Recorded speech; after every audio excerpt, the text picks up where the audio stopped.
News, सच जरूरी है। नमस्कार, आप देख रहे हैं MNS न्यूज नेटवर्क के MNS न्यूज टीवी। मैं हूं आपके साथ खुशी। तो आइए देखते हैं कुछ खास खबर। इन दिनों गोंदिया जिले में मानव भ्रष्टाचार सिर चढ़कर बोल रहा है। किसान से संबंधित हर योजना इसमें भ्रष्टाचार ही भ्रष्टाचार देखने को मिल रहा है। भ्रष्टाचार कृषि विभाग से मिलने वाली योजना हो या फिर पशु विभाग से मिलने वाली योजना हो, उनमें भ्रष्टाचार इस कदर बढ़ गया है कि सरकार अधिकारी से लेकर तो राजनेता भी सभी इन भ्रष्टाचारियों में इबारत लिख रहे हैं। ऐसा ही एक मामला कल गोंदिया जिले के सड़क अर्जुनी तहसील के तहत आने वाले चिखली ग्राम के पशु वैद्यकीय अस्पताल में देखने को मिला। यहाँ किसानों को बकरी पालन के लिए सरकार की ओर से दी जाने वाली योजनाओं के तहत बकरियों का विस्तारण का कार्यक्रम रखा गया था, लेकिन जो कि बकरी यहाँ महामंडल की ओर से सप्लायरों से सप्लाई की गई, वह बकरियां या पूरी तरह से बीमार थी और बकरियों में प्रजनन क्षमता भी नहीं थी। सप्लायर ने बूढ़ी हो चुकी बकरियां भी किसानों को देने के लिए लाई हुई थी, लेकिन किसानों की सजगता को देखकर नेता भी इस कार्यक्रम में पहुंचे। जब वास्तविकता में बकरियों का अवलोकन किया गया, देखा गया, तब किसानों के साथ ही बड़े पैमाने पर इस कार्यक्रम में धोखाधड़ी की जा रही थी। आइए देखते हैं यह क्या है पूरा मामला। दर्शकों नमस्कार। इस वक्त हम लोग कनेरी करके गांव है, ये गोंदिया ज़िले के सड़क अर्जुनी तालुका में आता है और मेरे साथ सभापति जो पशु विभाग के सभापति जिला परिषद के वो पहुंचे हैं। पहले तो मैं उनका जानना चाहूँगा उनसे कि वो इस जगह क्यों आए। आप इस जगह यानी आज जिला परिषद का इतना महत्वपूर्ण जो काम है गोंदिया जिले का छोड़ के इस ग्रामीण इलाके में कैसे आना हुआ आपका?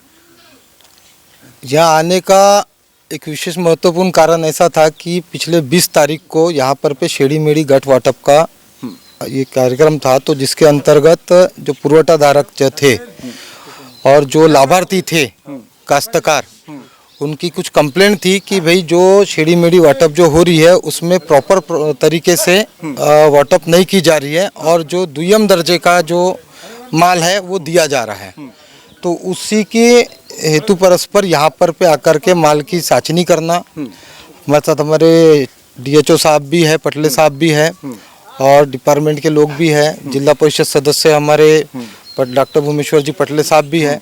हम वही चाचनी करने के लिए करने के लिए यहाँ पर आए हुए हैं कि काश्तकार जो है, काश्तकार हमारे भारत की धरोहर है और इस धरोहर के साथ में यदि कोई खिलवाड़ करता होगा तो हम किसी भी टोक पे जाने को तैयार रहेंगे। अभी हमारे काश्तकारों के कुछ कंप्लेंट आई थी और उसी विषय को लेकर के आज हम यहाँ आए। पिछले GB के अंदर में भी हमने ये विषय को लिया था, जनरल बॉडी के मीटिंग के अंदर में भी, जिसमें अध्यक्ष महोदय के माध्यम से, CO साहब के माध्यम से ये विषय पे भी चर्चा हुई थी और जस्ट रिसेंट अभी 15 दिन में ये कंप्लेंट हमारे पास आ गई, फिर से आई। तो आज आप वैयक्तिक तौर पर वो देखने आए कि ये जो कंप्लेंट है कि वो एग्जैक्ट कैसे क्या है सिचुएशन देखने के लिए? हाँ, वही अपन देखने के लिए आए। क्या होता है कि जैसे अभी अपने को यदि 10 गट वाटअप करने हैं तो 10 गट के अंदर में, एक गट के अंदर में होता है 10 शेड़ी और एक बोकड़। तो यहाँ पर पे जो अपने को उनको ऑप्शन मिलना चाहिए ऑलमोस्ट 15 शेड़ी का और 2 बोकड़ का, कम से कम इतना ऑप्शन तो मिलना ही चाहिए। मतलब यदि अपन 10 गट पुरवठा कर रहे हैं तो अपने पास में कम से कम 150 प्लस शेड़ी होनी चाहिए और कम से कम 20-25 अपने पास में बोकड़ होने चाहिए। लेकिन परिस्थितियाँ जो अभी हमको 20 तारीख को जो लाभार्थियों ने आकर के बताए कि यहाँ पर वो परिस्थितियाँ नहीं थी, इसलिए वो सब चीज़ें देखने के लिए हम लोग आए। अभी यहाँ आने के बाद में कुछ माल रिजेक्टेड दिखा तो उसको हमने साइड में भी करवाया है। अब बचे हुए माल के अंदर में हम लोग इनसे अभी वितरण करवाएंगे। तो जैसा ये जो योजना है, इस योजना की बंदरबाट यानी जो कॉन्ट्रैक्टर है वही लगा रहा है? बिल्कुल बिल्कुल बिल्कुल। तो आप उसका कॉन्ट्रैक्ट रद्द करने के लिए क्या प्रयास करेंगे? अभी उसके लिए अभी हम लोगों ने भी स्टैंडिंग में भी ठहराव लिया है। अभी 2 दिन के बाद में स्टैंडिंग भी है। अभी महामंडल के हमारे कुलकर्णी साहब भी, हमारी कल भी उनसे चर्चा हुई। उसके बाद में यहाँ आए। अभी उसके ऊपर जो कार्रवाई हो सकती है लीगल, वो बिल्कुल बेशक कार्रवाई करेंगे। बेशक। अच्छा, जो पिछले बार जो जिनको काश्तकारों को जो दिया गया है तो उसको भी थोड़ा सा आप यानी ये कराने वाले हैं कि नहीं कराएंगे? अभी कुछ काश्तकारों ने लेकर के गए हैं। हाँ। तो काश्तकारों की जो एक्चुअल जो कॉन्ट्रैक्ट वैल्यू है, मतलब जो यहाँ की जो एक्चुअल वैल्यू है और जो मार्केट वैल्यू है, इसमें बहुत ज्यादा वेरिएशन है। अच्छा। मार्केट के अंदर में यदि वो 220-230 रुपए का यदि ऑलमोस्ट रेट होगा प्रति केजी का मार्केट में, तो यहाँ पर वो महामंडल के माध्यम से वो 330 रुपए अच्छा, हाँ मतलब इतना वेरिएशन इतना है। वेरिएशन रहने के बाद भी। ठीक है, लेकिन क्वालिटी ऑफ मटेरियल तो मिलना चाहिए। हाँ, आपका आप मार्केट से यदि यहाँ से माल लेकर के भी यदि जाते हैं तो मार्केट में उसका वैल्यूएशन प्रॉपर मिले तो सही। 50% लाभार्थी लाभ भरता। ये 68,000 की योजना है, जिस योजना के अंतर्गत लाभार्थी 37,000 रुपीज़ 37 आई थिंक 37,105 36,105 इतना वो पेमेंट करता है। अच्छा। और लाभार्थी ने फॉर्म भरा है कब? 1.5 साल पहले। अच्छा, और वो योजना अभी कार्यान्वित हो रही है आज 1.5 साल बाद। 1.5 साल बाद लाभार्थी ने अपना कुछ ना कुछ सामान गिरवी रख करके या कहीं ना कहीं से कर्जाबाड़ी करके वो पैसा भरा है शासन को। और वो शासन ने पैसा कब जमा किया है? महामंडल को मई महीने में। अच्छा, यानी आप ये कितनी तफावत है। मार्च के पहले उन्होंने पैसा जमा किया, बेचारा काश्तकार है। अब वो काश्तकार कहीं ना कहीं से पैसा जमा करके लाता है और उसके बाद में यदि उसको योजना का लाभ यदि इतना लेट मिलता होगा तो इसके लिए बेशक हम कुछ ना कुछ करेंगे। बराबर। तो दर्शकों, देखा आपने, हमारे साथ कुथे जी थे जो सभापति है पशु के। उन्होंने जो किसानों की जो समस्या है और जो उनके विभाग से रिलेटेड समस्या है उसका संज्ञान लिया और इस जगह तक के पहुँचे। काफ़ी सक्रिय तौर पर कार्य करने वाले सभापति इस बार पशु विभाग को, यानी पिछले पंचवार्षिक अभी जो उसके पहले गई है उसमें इतने सक्रिय नहीं थे सभापति, लेकिन अब सभापति काफ़ी सक्रिय है और उन्होंने काफ़ी अच्छा इस पूरे यंत्रणा पर लगाम कसने का, नकेल कसने का भी जिम्मा उठाया हुआ है।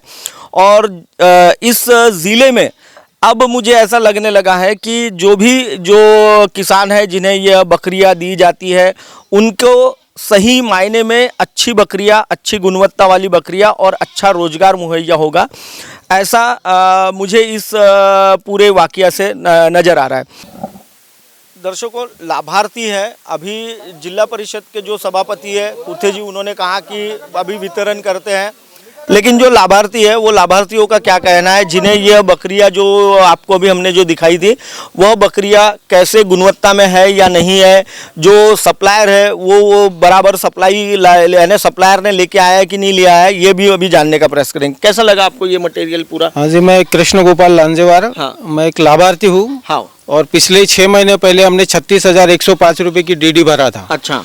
और हमको बताया गया था कि आपके मार्च एंडिंग के पहले आपको बकरियों का वाटअप कर दिया जाएगा। लेकिन हमको पूरे 6 महीने हो गए और अभी ये बकरियों का वाटअप हो रहा है। और जो हमने जो फॉर्म जिसमें फिलअप किए थे उसमें किसी प्रकार का जिक्र नहीं था कि हम एक वजन के हिसाब से दिया जाएगा, नग के हिसाब से। हाँ, वो नग 10+1 ऐसा हमको लेटर मिले है। हाँ, उसी में है। लेकिन जब यहाँ पर आए तो हमके वजन के हिसाब से दिया जा रहा है 205 क्विंटल वजन। और हमने जो 36,105 रुपये अगर जमा किए और 6 महीने हो गए, अगर हम 36,000 का माल हम अपने ही एरिया में खरीदते तो उससे अच्छी क्वालिटी की बकरियां हमारे पास होती। तो क्या लगता है ये जो बकरियां हैं ये यानी जो मीट वाले जो सप्लायर होता है उन्हीं के पास का लगता है, ये उन्हीं का पास का। अगर हम उनके पास अगर देखा जाए तो ये किसी भी एंगल से वो हमारे जो पैसा लगाया है वो पैसे उतने भी पैसे नहीं निकल पाएंगे और उन्हें खरीद नहीं पाएगा वो। और वो कैसा है, मार्केट में देखा जाए तो 200 रुपये 250 रुपये किलो खड़ी बकरी का रेट है और महामंडल वाले वही बकरी को हमको 330 रुपये किलो के हिसाब से बेच रहे हैं। अच्छा, तो जैसे 10+1 आपको देना है तो वैसे नहीं मिल पा रहा, नहीं मिल रहे। और हमने वजन भी देखे उस दिन तो किसी को भी 10+1 का वजन में नहीं बैठ रहे वो, किसी को 8 बैठ रही है, किसी को 9 बैठ रही है, वो भी छोटी बड़ी। अच्छा, छोटी बड़ी लेने से। तो इसका एक स्टैंडर्ड जो होता है, जैसा बकरियां जो होती है वो सारी एकदम मैंने प्रजनन क्षमता की अच्छी क्वालिटी की हो और ऊपर से जो पशु वैद्य की अधिकारी होता है उसकी जांच कर ही देता है।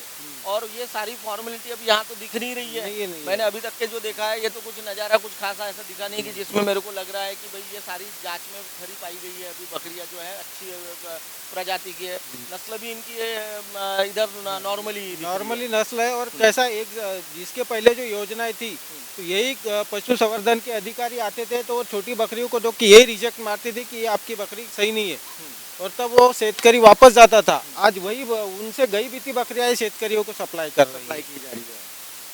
तो यह जो सारा जो वाकया है यह सप्लायर की बहुत बड़ी गलती है और सप्लायर जिसको भी काम दिया गया है तत्काल अगर उसका ये जो टेंडर है उसे रद्द कर दिया जाए, ताकि जो किसान है जिन्होंने इस योजना से लाभ लेना चाहते, रोजगार करना चाहते, स्वरोजगार पर आत्मनिर्भर होना चाहते, कृषि व्यवसाय के साथ उनको एक संलग्न व्यवसाय करके दिया जाता है।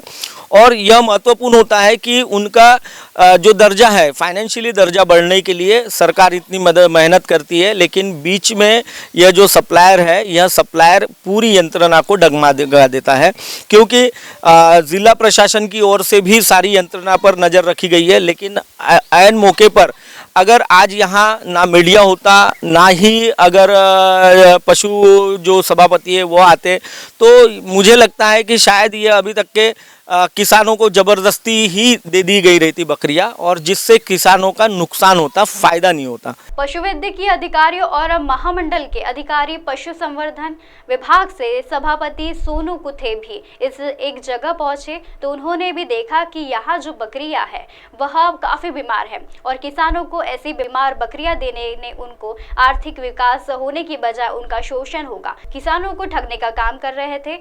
पशु संवर्धन विभाग के अधिकारी क्या कहते हैं आपको वो भी दिखाते हैं। महामंडल के वरिष्ठ अधिकारी भी यहाँ मौजूद हैं, मैं उनसे जानने का प्रयास करूंगा। सर, आपका नाम बताइए। मेरा नाम डॉक्टर गणेश वारे। हाँ। मैं पुण्यश्लोक अहिल्या देवी और बोंदरी फार्म से फार्म मैनेजर हूँ। अच्छा। और हमारे द्वारा ये बकरियों के डिस्ट्रीब्यूशन का काम होता है। हाँ। जो हमारे महामंडल के जो ठेकेदार है, पुरवठादार, हाँ, सप्लायर, उनके थ्रू हम ये सब मैनेज करते हैं। अच्छा। और इनको डिस्ट्रीब्यूट करते हैं। तो क्या लगता है ये जो मटेरियल, जो बकरियां इन्होंने लाए हैं, ये अच्छी नस्ल की है या नहीं है? बिल्कुल सर, अच्छी नस्ल की है। बहुत सारी बकरियां छाटी गई है जो उम्र दराज हो नहीं, हम यहाँ पे जो आती है ना, उसमें से हम उनको कल करते हैं। अच्छा। अलग करते हैं। और जो जी, और हमारे जितने भी लाभार्थी है उनको उसका सिलेक्शन का स्वातंत्र है पूरा। वो अगर नहीं चाहते हैं तो हम फोर्स नहीं करते। अच्छा, अभी मैंने सुना कि यहाँ 10+1 का कुछ ये दिया गया है, नॉर्म्स दिया गया है। जी, सही बात है। लेकिन यहाँ वो किलो के हिसाब से दे रहे, तो 7-8 ही बकरियां भर रही है। तो सर नहीं, उसका है क्या, 205 किलो उसका 10+1 का बजट आता है। अच्छा। और वो लाइव बॉडी वेट पे ही उसका डिसाइड होता है। अच्छा। और वो होता है हमारे महामंडल के थ्रू। और वो कई अफसर भी होते हैं उसमें, जो हाई लेवल के कमेटी के होते हैं, वो डिसाइड करते हैं। नहीं, लेकिन फिर उन्होंने नॉर्म्स ऐसा दिया है ना, जब जीआर जब बना इसमें तो 10+1 ही दिया है, यानी 10 फीमेल देंगे और 1 मेल देंगे। सही बात है सर, इसमें वो वेट का क्राइटेरिया है, उसके बेसिस पे उसमें जीआर जो निकला हुआ है, जो इसके लिए जीआर निकाला गया है। मैं अभी आते आते मैं गाड़ी में वही देख रहा था मोबाइल में कि जीआर वगैरह क्या है, क्योंकि कैसा होता है कहीं हम जाते हैं तो पूरी स्टडी करके जाते हैं, ताकि हमारे को भी उसका नॉलेज रहे कि क्या है क्या नहीं। तो हम एक जीआर को जब हमने ये किया तो उसमें लिखा है कि 10 फीमेल और 1 मेल आएगा, और उससे किसानों को जो ब्रीडिंग होगा, यानी जब उनके बच्चे हो गए, वो बड़े हो गए, तो वो उसको बाद में वो मार्केट में, ओपन मार्केट में बेचेंगे, और उसके बाद उनका उत्पन्न, आर्थिक उत्पन्न है। एक्चुअली मुर्गी पालन और बकरी पालन सेम ही है, क्योंकि इसका तो मिल्क वगैरह होता नहीं है।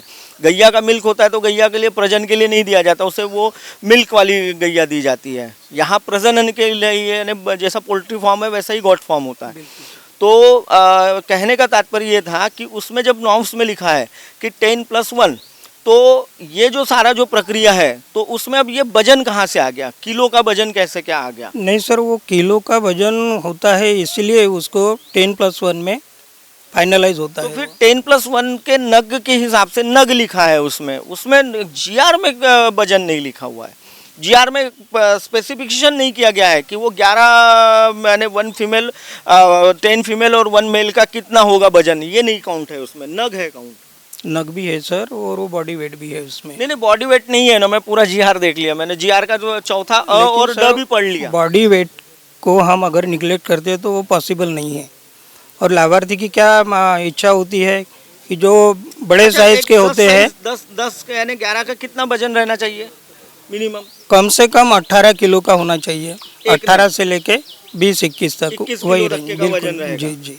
और यानी उस किलो के हिसाब से वो दिए जाएंगे। जी सर। अच्छा, तो यानी यहाँ वो उसमें क्या 10+1 हो ही जाती है वो। अच्छा 10+1, पर यहाँ कई लोगों को कम मिली, बोले 8 मिली 7 मिली। मैं वही तो बताना चाहता हूँ सर, लाभार्थियों का क्या होता है कि जो बड़ी होती है साइज से और हेल्थ से उनको अच्छी लगती है वही सिलेक्ट करते हैं। अच्छा, और उसमें बॉडी वेट का क्राइटेरिया है तो वो तो संख्या में तो कम आएगी ना नंबर संख्या में इसलिए।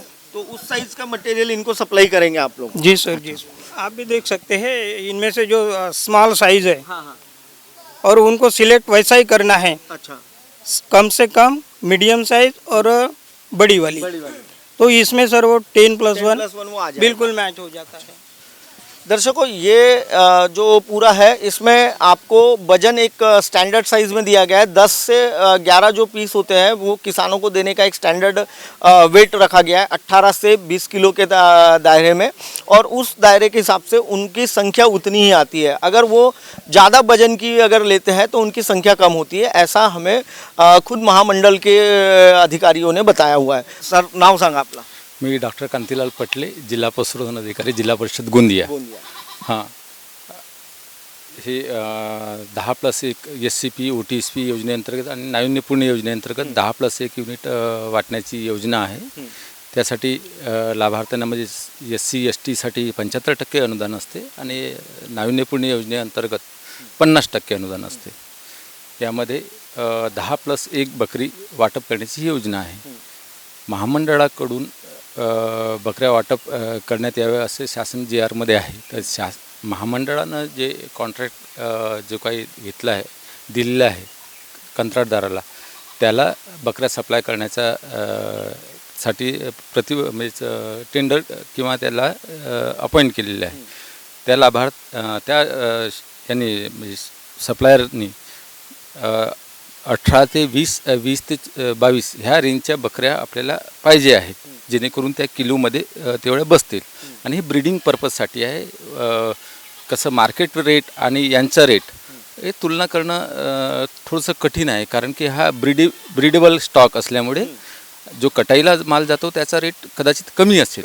हाँ, लेकिन कैसा है ब्रीडिंग वाला है, इसलिए थोड़ा सा हाँ ऐसा यानी प्रजनन के हिसाब से हाँ यस, त्यासाठी 18 ते 22-23 किलोच्या बकऱ्या ह्या सप्लायरनं सप्लाय करायला पाहिजेत। परंतु इथे परिस्थिती अशी दिसली की काही बकऱ्या जास्त वयाच्या दिसत आहेत, त्या आम्ही बाहेर काढल्या आणि शेतकऱ्यांना फोर्स न करता तुम्ही तुमच्या पसंतीनं त्या वयाच्या बकऱ्या सिलेक्ट कर। इनमें से अभी जो किसान हैं लाभार्थी, उन्होंने कहा कि बोले यहाँ तो कोई भी मटे यानी जो बकरियाँ हैं वो उनके लिए वो यानी ले जाने योग्य नहीं है, क्योंकि किसी की यानी उम्र ज़्यादा है और किसी का नहीं, ये बहुत सारा यानी कुपोषित ज़्यादा दिख रही है। अब आप भी देख पा रहे हैं। पूरे का पूरा लॉट नहीं रहता वैसा, कुछ अच्छे बकरे। 10 लोगों को तो बकरियां दे नहीं पाएंगे, 10 लाभार्थियों हाँ, को दे नहीं जितने पाएंगे। जितने इसमें मुश्किल से 2 लाभार्थियों के लिए बकरियां छट सकती है, यानी बाकी रिजेक्ट ही मटेरियल है। नहीं, लाभार्थी कैसे अपने हिसाब से अपने पसंद से लेना है ये तय है। उसको यदि पसंद नहीं आती तो ना ले, कोई ज़बरदस्ती नहीं, प्रशासन कभी उनके ऊपर ज़बरदस्ती नहीं करता है। नहीं, लेकिन जब सप्लायर जब यहाँ लेके आता है तब आपकी यंत्रणा का कोई अधिकारी नहीं होता कि इनकी गुणवत्ता की जांच करे? नहीं, हमारी पूरी यंत्रणा रहती है। पसंद इन्होंने ये बकरियों को यहाँ उतारा ही कैसे, जब इनमें बहुत सारी बकरियाँ दराज है?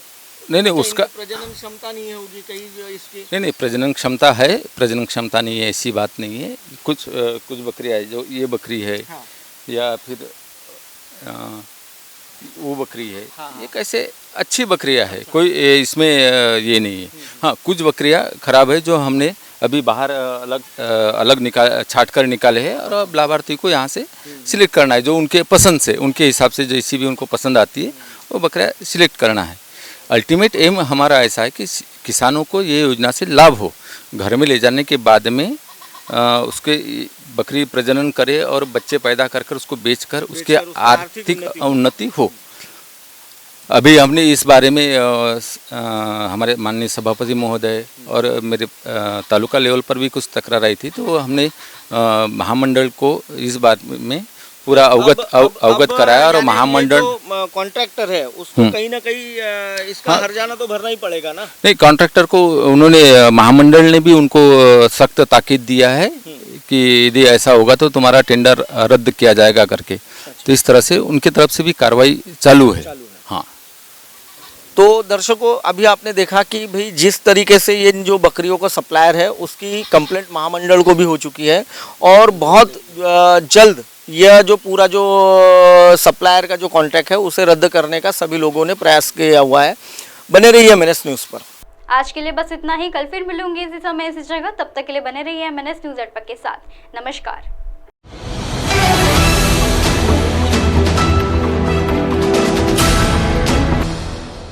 ये है MNS न्यूज नेटवर्क और आप देख रहे हैं MNS न्यूज।